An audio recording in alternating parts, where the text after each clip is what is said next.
for Sarah Ashby.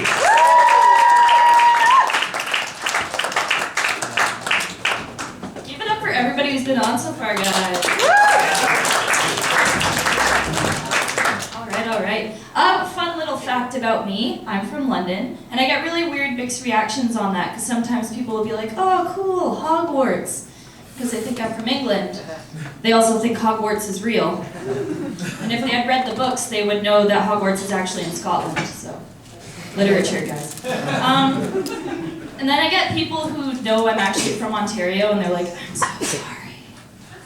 For those of you who have no idea what London is, it's a magical place filled with youth theater, country music fans, and girls who look exactly like me, but they talk like this. And they get into fights with their boyfriends in clubs. The fights usually go something like this. Chad, how did you eat all that meat sauce? My mom didn't even make the spaghetti yet. Chad, you can't complain about being cold. You're the one who cut all the sleeves off your sweaters. Chad, don't write YOLO on that boy's Facebook wall. He killed himself last year. I grew up in a really nice area of London too. Everyone was like really into sports and stuff. A lot of the girls played sports, and I put sports in quotations because cheerleading is a sport, just like being gay is a choice. And you can't get pregnant if you pull out. What I'm saying is, thank God for free healthcare.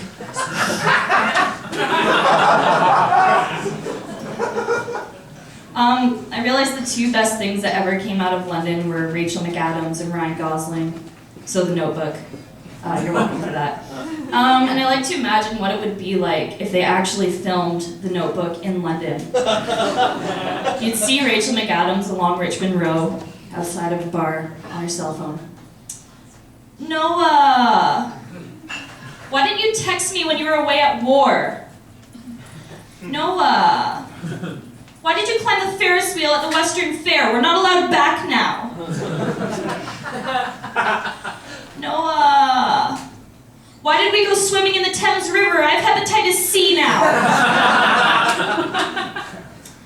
If you can't tell by looking at me, I'm a girl who enjoys reading serial killer books. And I noticed something. Our generation is absolutely awful at naming serial killers. Like the Boston Bombers, sounds like a really bad roller derby team.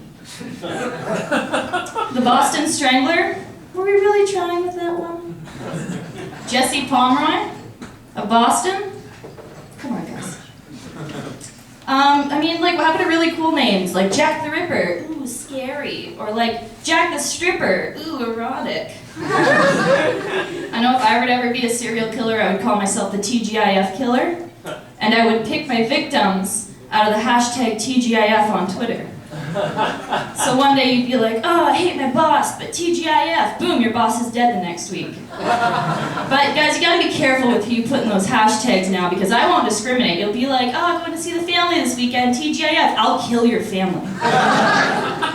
Guys, the real message I'm trying to say here is, don't go to Boston. I worked at a summer camp this year, and me and my one co-counselor were talking, as we do. A little girl comes up to us and goes, sometimes late at night my dog comes into my room and licks my private parts. I know, that was my reaction too. So we were like, oh, you don't like that. Of course, like, you know, that's weird, you don't like that. And she's like, no, I love it. And at first I was like, really, I didn't know what to do because the dog is 3, so he's young. But then I realized that's like 21 in people years. So like, do I call animal control or to catch a predator? Chris Hansen's just waiting there like, hello Boston. Take a seat. Take a seat. Sit down. Sit down. Come on, sit down. Sit down. Oh, good boy. You're going away for a long time. I'm a slut, surprise. And a good thing about being a slut is I get a lot of people coming up asking me questions like I'm some sort of knowledgeable wizard of sex. I'm like the Gandalf the Grey of Mordor. And, I didn't mind it at first because it was just like my lesbian friend asking me, what does cum taste like? And that's fine. She's never gonna know. But recently it started turning out that like older men who I don't really know that well start asking me that question.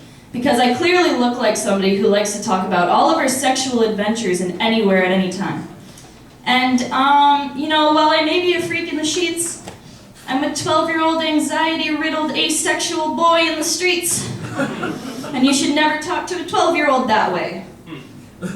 So my revenge ploy for this is to try to make as many boys taste their own cum as possible by telling them nice things it might taste like, things I think they'll enjoy. So they'd be like, oh, what does it taste like? Oh, it tastes like Mountain Dew Code Red. Or depending on the guy, oh, it tastes like football. Or, oh, it tastes like your dad's approval. Maybe that's why I like it so much. Actually, to be completely honest, I don't really know what it tastes like, because it's not like after a gentleman blows his load in my mouth, I sit there like, and then I spit it out, because it's only a cum tasting. And I don't want to get drunk, or have a penis tree growing in my belly. Thanks guys, you've all been great.